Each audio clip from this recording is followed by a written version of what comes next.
Welcome to our Sayali fashion designer channel आणि मी आहे सायली। तर तुम्हा सर्वांचं आपल्या आजच्या नवीन अशा छानशा व्हिडिओमध्ये मी मनापासून खूप खूप स्वागत करते। तर कसे आहात तुम्ही? नक्कीच मस्त आणि मजेत असणार आहात। आणि खरं तर आज आपण खूप सुंदर अशी ब्लाउज डिझाइन स्टिच करणार आहोत। बऱ्याचदा आपल्याला ना साडीनुसार डिझाइन कशी बनवावी किंवा ब्लाउजच्या पॅटर्ननुसार डिझाइन कशी बनवावी हे सुचत नाही। सो आजची जी काही डिझाइन आहे ही खूप सुंदर आहे। महत्त्वाचं म्हणजे मी तुम्हाला या संपूर्ण ब्लाउज डिझाइनची कटिंग आणि स्टिचिंग अतिशय सावकाश स्टेप बाय स्टेप आणि खूप काही महत्त्वाच्या टिप्स अँड ट्रिक्स सहित सांगण्याचा प्रयत्न करणार आहे, जेणेकरून तुम्हाला आपला आजचा हा व्हिडिओ बघून फक्त अशी डिझाइन बनवणच नाही तर ती प्रॉपर फिनिशिंग सहित कशी बनवावी हे देखील सहजच लक्षात येईल। महत्त्वाचं म्हणजे ही जी काही डिझाइन आहे खरं तर ही तुम्हाला आणि तुमच्या कस्टमरला नक्कीच आवडेल आणि तुम्हाला सुद्धा आयडिया मिळेल की कस्टमरला नवीन डिझाइनची आयडिया कशी देऊ शकतो। त्याचबरोबर ही जी काही डिझाइन आहे यामुळे साडी ब्लाउज खूप सुंदर दिसणार आहे। सो अशी छानशी लेटेस्ट ट्रेंडिंग ब्लाउज डिझाइन तुम्ही नक्की ट्राय करून बघा। सो चला मग आता वेळ न घालवता आपण आपल्या आजच्या छानशा व्हिडिओला सुरुवात करूयात आणि हा व्हिडिओ तुम्ही स्किप न करता पूर्ण नक्की बघा, जेणेकरून तुम्हाला आपला आजचा हा व्हिडिओ बघून फक्त अशी डिझाइन बनवणच नाही तर ती प्रॉपर फिनिशिंग सहित कशी बनवावी हे सहज लक्षात येईल। त्याचबरोबर बाय चान्स जरी तुम्ही कुणी नवीन शिकत असाल तरी सुद्धा तुम्हाला आपला आजचा हा व्हिडिओ बघून अशी डिझाइन सहज बनवता येईल। इतक्या सोप्या आणि साध्या पद्धतीने मी तुम्हाला सांगण्याचा प्रयत्न करणार आहे। ठीक आहे, सो चला मग आता आपण स्टार्ट करूयात। तर हे बघा, इथे तुम्ही बघू शकतात की हा आहे ब्लाउज पीस। खरं तर फॅब्रिक खूप सुंदर आहे आणि मेन म्हणजे हा जो काही ब्लाउज आहे ही डिझाइन खरं तर तुम्ही कुठल्याही ब्लाउजवर बनवू शकतात, पण आज आपण हे डिझाइन घागराच्या ब्लाउजवर बनवत आहोत। सो बघा, मग इथे अस्तर आणि मेन फॅब्रिक असं दोन्हींचा बॅक पार्ट आपण इथे ऑलरेडी कटिंग करून घेतलेला आहे। आणि सगळ्यात आधी आता मी तुम्हाला ह्या बॅक पार्टचं मेजरमेंट सांगते, म्हणजे तुम्हाला तुमच्या मापानुसार या डिझाइनसाठी कशा पद्धतीने कटिंग स्टिचिंग करता यावी तर हे सहजच लक्षात यावे यासाठी। तर बघा, इथे ब्लाउजची उंची आहे 14, 1 इंच मार्जिन, असं टोटल आपण 15 इंचाला मार्किंग करून घेतलेली आहे। त्यानंतर इथून आपण घेतलेला आहे संपूर्ण शोल्डर 7, म्हणजे जेवढे शोल्डर असेल त्याचं निम्म, कारण की हा बोटनेकचा बॅक पार्ट आहे। आणि 3.5 इंच आपल्याला इथे घ्यायची आहे गळा रुंदी। ठीक आहे, त्यानंतर आता याचा जो काही मुंडा आहे तर हा सुद्धा आपण 7च घेतलेला आहे। 1ला मार्किंग करून बॅक साईडच्या मुंड्याचा शेप सुद्धा दिलेला आहे। त्यानंतर इथून आपल्याला घ्यायचा आहे छातीचा 4था भाग अधिक 2 इंच मार्जिन, तर 8 अधिक 2 असं टोटल 10ला मार्किंग करून हा बॅक पार्ट आपण इथे कटिंग करून घेतलेला आहे।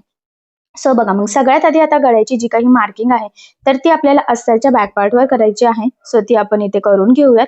त्याचबरोबर सगळ्यात इम्पॉर्टंट म्हणजे हा जो काही ब्लाउजचा बॅक पार्ट आहे ना, खरंच ब्लाउज पीस जो आहे तर तो मस्त डिझायनर आहे, पण तो व्हिडिओमध्ये जरा शाईन करत नाहीये। तर बघा, मग वरून मी खरं तर 3 इंचाला मार्किंग केली आणि 3.5 गळा रुंदीची मार्किंग केलेली आहे। सो त्यानंतर आता आपल्याला इथून खाली एक मार्किंग करायची आहे।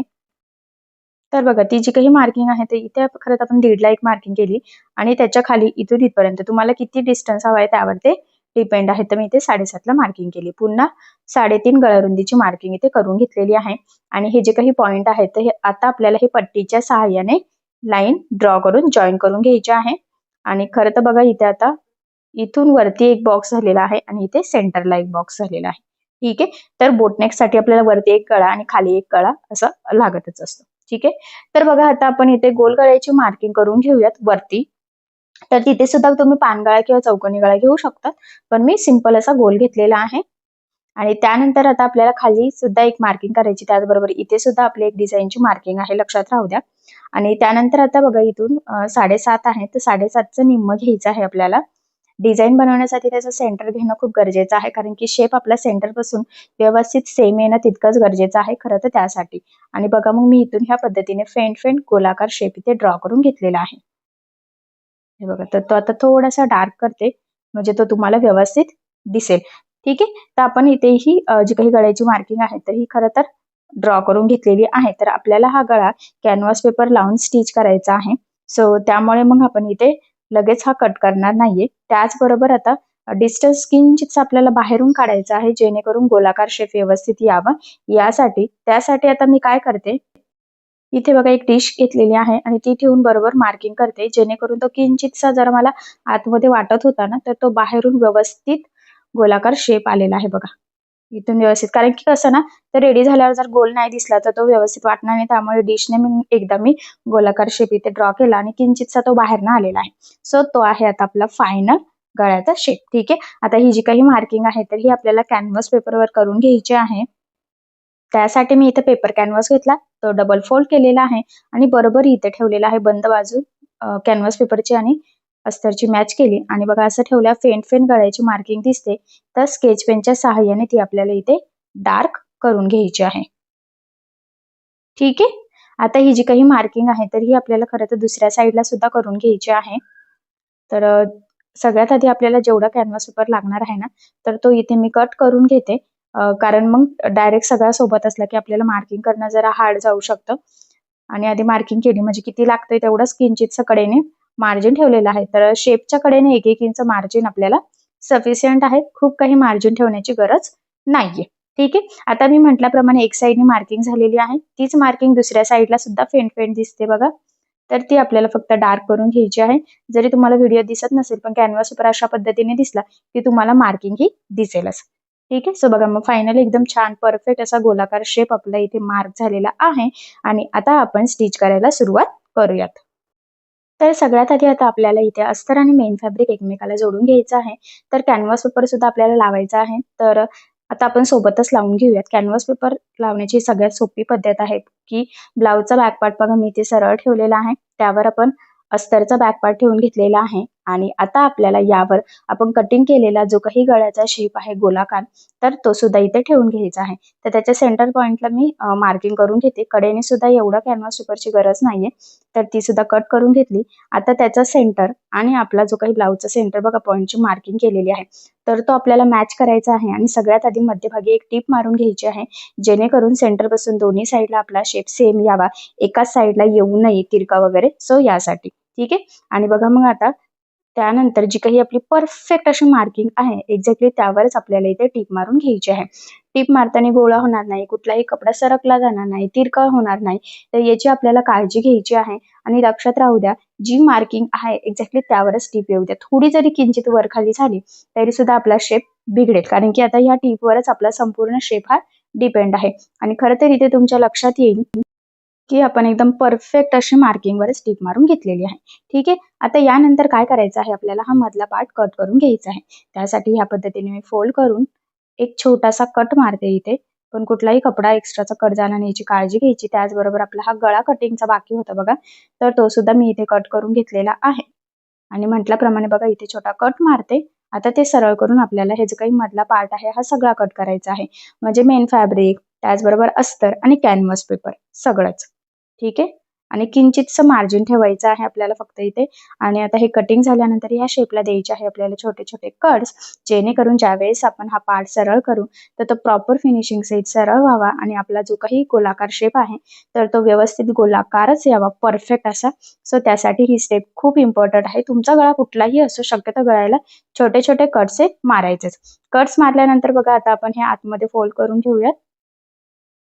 आणि इथे व्यवस्थित आपल्याला ते सेट करून घ्यायचं आहे बघा गळ्याच्या साईडनी. कारण की हा शेप आपला सगळ्यात इम्पॉर्टंट आहे. आणि ते व्यवस्थित सेट झाल्यानंतर आता इथे आपल्याला द्यायची आहे दाबटीप. तर बघा मग आता इथे दाबटीप देताना आपल्याला काळजी घ्यायची आहे की आतला अस्तरचा जो काही कपडा आहे तर तो वरती दिसणार नाही. जेणेकरून आपली फिनिशिंग बिघडायला नको. फिनिशिंग साठी ही टीप खूप महत्वाची आहे. आणि असंही आता आपला संपूर्ण लुक या शेपवर डिपेंड आहे. आणि आता आपण जी टीप मारणार आहोत म्हणजे जी काही दाबटीप मारतोय तर त्यावर सुद्धा आपलं सगळं लुक डिपेंड आहे. सो अगदी काळजीपूर्वक खरं तर ह्या संपूर्ण शेपला आपल्याला इथे दाबटीप देऊन घ्यायची आहे. आणि तुम्ही बघू शकता किती छान गोलाकार शेप आपला परफेक्ट असा इथे आलेला आहे. त्यानंतर आता आपल्याला काय करायचं आहे की अस्तर आणि मेन फॅब्रिक कडेकडेने जोडून घ्यायचं आहे. सगळंच म्हणजे डायरेक्ट कमरेपासूनच स्टार्ट केलेलं आहे बघा. पण एवढंच आहे की हे जोडताना जेवढं शक्य आहे तेवढं कमीत कमी मार्जिन इथे आपल्याला पकडायचं आहे. कारण हे मार्जिन आपण कटिंग करताना कुठेही कॅल्क्युलेट केलेलं नसतं. त्याचबरोबर जोडताना कुठेही गोळा होणार नाही, तिरकं जाणार नाही. त्याचबरोबर हा जो काही वरचा गळा आहे तर त्याची गळारुंदी खूप स्प्रेड होणार नाही किंवा खूप कमी होणार नाही. तर या छोट्या मोठ्या गोष्टींची काळजी घेत आपल्याला हे संपूर्ण अस्तर आणि मेन फॅब्रिक कडेकडेने जोडून घ्यायचं आहे. खरं तर ही स्टेप सुद्धा आपली खूप इम्पॉर्टंट आहे आणि ती प्रॉपर फिनिशिंग सहित येणं सुद्धा तितकंच गरजेचं आहे. सो बघा मग एकदम परफेक्ट असं आपण इथे जोडून घेतलेलं आहे. आणि यानंतर आता आपल्याला जे काही एक्स्ट्राचं मेन फॅब्रिक आहे तर ते कट करून घ्यायचं आहे. म्हणजेच आपला परफेक्ट मापाचा बॅक पार्ट इथे रेडी होईल. कारण तुम्हाला सगळ्यांनाच माहीत आहे अस्तरवर आपली परफेक्ट कटिंग असते, पण ब्लाऊज पीसचा कपडा आपण थोडासा एक्स्ट्राचं मार्जिन ठेवून कटिंग करत असतो, जेणेकरून आपल्याला स्टिचिंग करणं सोपं जावं. सो खरं तर यासाठी आपली ही स्टेप खूप इम्पॉर्टंट आहे. बोटनेकमध्ये मधला शेप रेडी झाल्यानंतर कडेकडेने जोडून एक्स्ट्राचा कट करून परफेक्ट मापाचा बॅक पार्ट रेडी करायचा, जेणेकरून पुढचे डिझाईन बनवणं किंवा ब्लाऊज स्टिच करणं आपल्याला इझी जावं यासाठी. सो बघा मग अगदी व्यवस्थित काळजीपूर्वक हे कट झालेलं आहे आणि एवढा पार्ट आपला एकदम परफेक्ट असा रेडी सुद्धा झालेला आहे. ठीक आहे. आता इथे काय करायचं आहे पुढे आपल्याला, हा जो काही वरचा गळा आहे तर त्याला आपल्याला गळापट्टी लावायची आहे. सो गळ्यासाठी तिरक्या कपड्या लागतात, पट्ट्या लागतात, म्हणजे कारण तिरका कपडा हा स्ट्रेचेबल असतो. सो 1 इंचाची पट्टी मी इथे कट करून घेतलेली आहे. खरं तर 2 पट्ट्या सोबत कट केल्या, कारण की छोटी पट्टी आपल्याला पुरणार नाहीये आणि एवढा ब्लाऊज कट झाल्यानंतर खूप कमी असा अस्तरचा कपडा आपला इथे खरं तर उरलेला आहे. बट असो, जेवढा कपडा होता त्यामध्ये आपण इथे पट्टीची मार्किंग केलेली आहे. आणि आता इथे जॉईंट देऊयात. तर डबल टिप द्यायची आहे. गळ्याच्या जॉईंटला कधीही दाबटीप द्यायची नसते. हा पॉईंट सुद्धा खूप इम्पॉर्टंट आहे, कारण दाबटीप दिली तर तिथून कपडा हा स्ट्रेच होत नाही आणि आपल्याला गळ्यासाठी स्ट्रेचेबल कपडा हा लागत असतो. आता हे जॉईंट झाल्यानंतर ही जी काही गळापट्टी आहे तर ती आपण इथे गळ्याला लावायला सुरुवात करूयात. तर बघा मग आता ही पट्टी जी आहे ना तर ही डबल फोल्ड करून आपण इथे लावून घेऊयात. तर ही जोडताना साधारणतः पाव इंच एवढं मार्जिन आपल्याला इथे पकडायचं आहे. ते सुद्धा एकसारखं, अजिबात कमी जास्त होऊन द्यायचं नाहीये. आणि पाव इंच म्हणजे टेपच्या 2 लाईन. तर हा पॉईंट सुद्धा इथे मोस्ट इम्पॉर्टंट आहे. सो हा तुम्ही व्यवस्थित फॉलो करायचा आहे, कारण की यावर आता गळ्याचा शेप सुद्धा आपला डिपेंड आहे. सो बघा मग अगदी व्यवस्थित काळजीपूर्वक इथे मी गळ्याला ही पट्टी लावून घेतलेली आहे. त्यानंतर आता ह्या गळ्याला द्यायचे आहे छोटे छोटे कट्स, जेणेकरून ज्यावेळेस आपण हा बॅक म्हणजे ही जी काही आतली पट्टी आहे, म्हणजे वरची पट्टी आतमध्ये फोल्ड करू तर ती प्रॉपर फिनिशिंग सहित फोल्ड व्हावी आणि गळ्याचा शेप व्यवस्थित यावा, त्यासाठी ही स्टेप खूप इम्पॉर्टंट आहे. आता आपल्याला ही जी काही पट्टी आहे ही सरळ करून एक टीप मारायची असते, बरोबर, जेणेकरून आपल्याला ज्यावेळेस आपण ही पट्टी आतमध्ये फोल्ड करू ना तर त्याच्यावरची दाबटीप प्रॉपर येण्यासाठी ही स्टेप सुद्धा मोस्ट इम्पॉर्टंट आहे. ही तुम्ही स्किप सुद्धा करू शकता. आता ती आतमध्ये फोल्ड करून वरून आपल्याला दाबटीप द्यायची आहे. तर बघा आता दाबटीप देताना काळजी घ्यायची आहे की आपला जो काही आतला अस्तरचा म्हणजे पट्टीचा कपडा आहे तर तो वरती दिसणार नाही, जेणेकरून आपली गळ्याची फिनिशिंग बिघडायला नको. सो फिनिशिंगसाठी ही खूप महत्त्वाची टीप आहे, तर ही तुम्ही आवर्जून फॉलो करायची आहे. तर बघा किती परफेक्ट गोल असा गळा आपला इथे रेडी झालेला आहे. त्यानंतर आता आपल्याला इथे बॅकला टक्स टाकायचे आहे. तर बघा सेंटरपासून 4.5 आणि उभ्या 4 इंचच्या टक्स पॉईंटची मार्किंग केलेली आहे. सो कमरपट्टी लावण्याच्या आधीच टक्स पॉईंटची मार्किंग करून घ्यायची. तर बघा मग इथून बरोबर जी मार्किंग केली त्यावर फोल्ड करायचं आहे, तिरका टक्स टाकायचा आहे. त्याचबरोबर टक्सला नेहमी डबल टिप द्यायचं. एवढंच नाही तर शेवटी सुद्धा डबल टिप देऊन लॉक करायचं, जेणेकरून तिथून शिलाई निघण्याचे चान्सेस राहणार नाही. सेम त्याच पद्धतीने बघा दुसऱ्या साईडला सुद्धा मी टक्स टाकून घेतले आणि तिथे सुद्धा व्यवस्थित डबल टिप देऊन लॉक करून घ्यायचं. तर एकदम छान प्रॉपर फिनिशिंग सहित खरं तर आपले इथे बॅक टक्स टाकून झालेले आहे. आता आपल्याला इथे लावायची आहे कमरपट्टी. सो कमरपट्टीसाठी बघा साधारणतः 1 ते 1.25 इंचाची पट्टी आपल्याला इथे कट करायची आहे. तर बघा मग आता ही लावून घेऊयात. आता ही लावताना आपल्याला साधारणतः अर्धा इंच एवढं मार्जिन इथे पकडायचं आहे, कारण तुम्हाला सगळ्यांनाच माहित आहे ब्लाऊजच्या उंचीमध्ये आपण 1 इंच एक्स्ट्रा घेत असतो.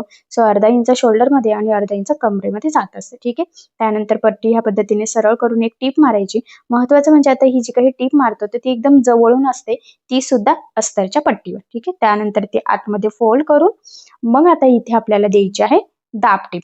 तर बघा मग आता इथे दाबटीप देताना आपल्याला काळजी घ्यायची आहे की आपला आतला जो काही अस्तरचा कपडा आहे तर तो वरती दिसणार नाही, जेणेकरून आपली ब्लाऊजची फिनिशिंग बिघडायला नको. सो फिनिशिंगसाठीच्या ह्या छोट्या मोठ्या टिप्स तुम्ही आवर्जून फॉलो करायच्या आहे, कारण की नुसतं ब्लाऊज शिवणं किंवा डिझाईन बनवणंच इम्पॉर्टंट नसतं, तर ते प्रॉपर फिनिशिंग सहित रेडी होणं सुद्धा तितकंच गरजेचं असतं. त्यानंतर ह्या पद्धतीने फोल्ड करून सेंटर पॉईंटला आपण एक मार्किंग करून घेऊयात. आणि यानंतर आता इथे आपल्याला लावायची आहे एक लेस. तर आता आपण खूप छान नवीन पद्धतीची ट्रेंडिंग अशी डिझायनर लेस इथे यूज करणार आहोत, जेणेकरून आपला हा बॅकनेक डिझाईन अजूनच सुंदर असं डिझायनर रेडी व्हावा यासाठी. सो बघा मग ज्यावेळेस आपण लेस लावतो त्यावेळेस आपल्याला मॅचिंग धागा यूज करायचा असतो. सो इथे मी गोल्डन कलरचा धागा वळून घेत असते. म्हणजे कसं ना फिनिशिंग इम्पॉर्टंट आहे.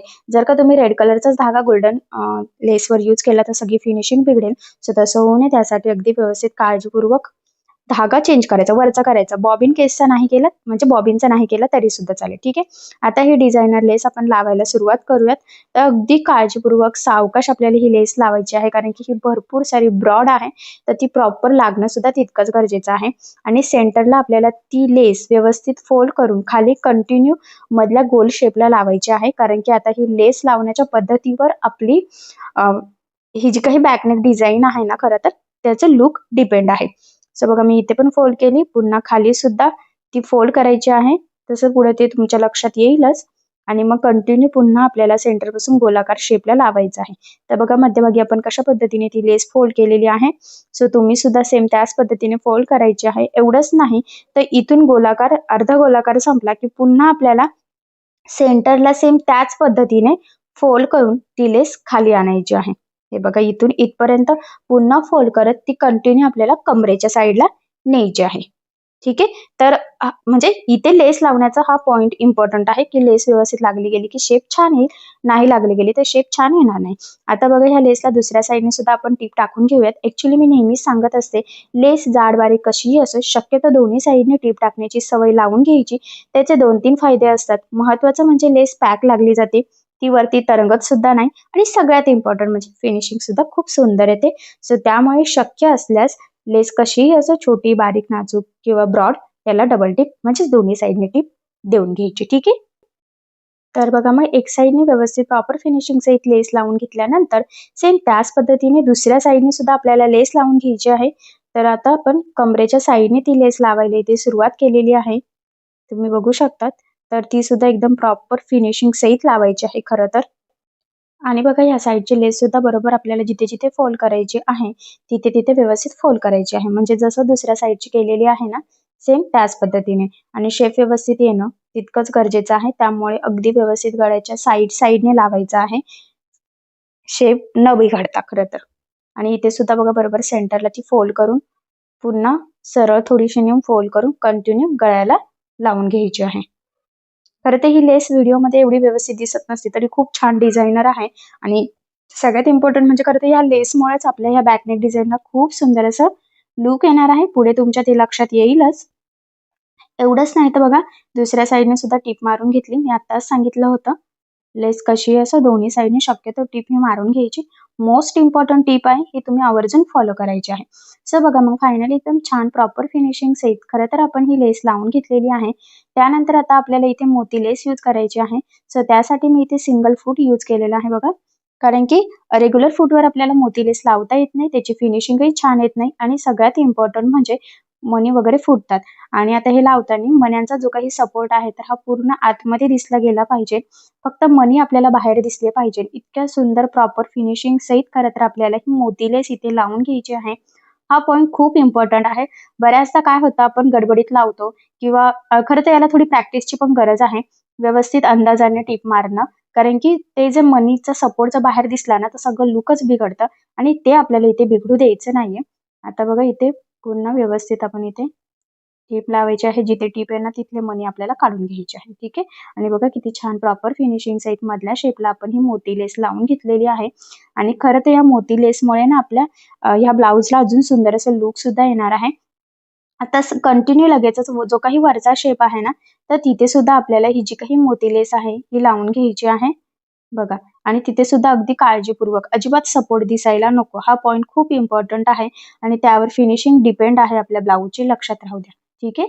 सो बघा मग फायनली किती छान प्रॉपर फिनिशिंग सहित आपण इथे मधल्या शेपला आणि वरच्या शेपला मोती लेस लावून घेतलेली आहे. तुम्ही बघू शकता किती सुंदर असं लुक आलेलं आहे. आणि सगळ्यात इम्पॉर्टंट म्हणजे खूप वेगळ्या प्रकारची ही डिझाईन आहे. खरं तर आपल्या आजच्या या छानशा वेगळ्या लेटेस्ट ट्रेंडिंग आणि न्यू लुक मधल्या ब्लाऊज डिझाईनमुळे आपल्या साडीला आणि ब्लाऊजला खरं तर खूप सुंदर असं लुक येणार आहे. आणि सगळ्यात इम्पॉर्टंट म्हणजे हा जो काही बॅक पार्ट आहे किंवा बॅकनेक डिझाईन आपण बनवलेली आहे तर हा जो ब्लाऊज आहे तर हा घागऱ्यावरचा आहे. आणि खरं तर घागऱ्यावरच्या ब्लाऊजवर ही डिझाईन खूप उठून दिसणार आहे. सो अशी छानशी लेटेस्ट ट्रेंडिंग डिझाईन तुम्ही नक्की ट्राय करून बघा. ऍक्च्युली तुम्ही बघू शकता फिनिशिंग सुद्धा खूप सुंदर आलेली आहे. आणि संपूर्ण डिझाईनची मी तुम्हाला फिनिशिंग सुद्धा सांगितलेली आहे, जेणेकरून तुम्हाला व्हिडिओ बघून प्रॉपर फिनिशिंग सहित ही डिझाईन कशी बनवावी हे सहज लक्षात यावं. आणि नक्कीच या डिझाईनमुळे आपल्या साडीला आणि ब्लाऊजला खूप सुंदर असं लुक येणार आहे. तर इथे तुम्ही बघू सुद्धा शकता की किती सुंदर प्रॉपर फिनिशिंग सहित आपला हा ब्लाऊज इथे रेडी झालेला आहे. सो असा ब्लाऊज तुम्ही नक्की ट्राय करून बघा किंवा तुमच्या कस्टमरला सुद्धा या ब्लाऊज डिझाईनची नक्की आयडिया द्या. आय होप सो तुम्हाला आणि तुमच्या कस्टमरला दोघांना पण आपली आजची ही छानशी डिझायनर न्यू लुक मधली डिझाईन नक्कीच आवडली असेल. ठीक आहे, सो नक्की ट्राय करून बघा.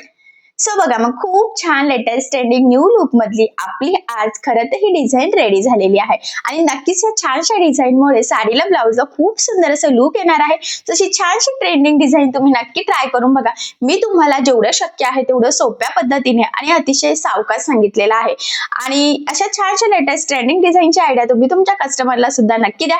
आय होप सो तुम्हाला आणि तुमच्या कस्टमरला अशी डिझाईन नक्कीच आवडेल.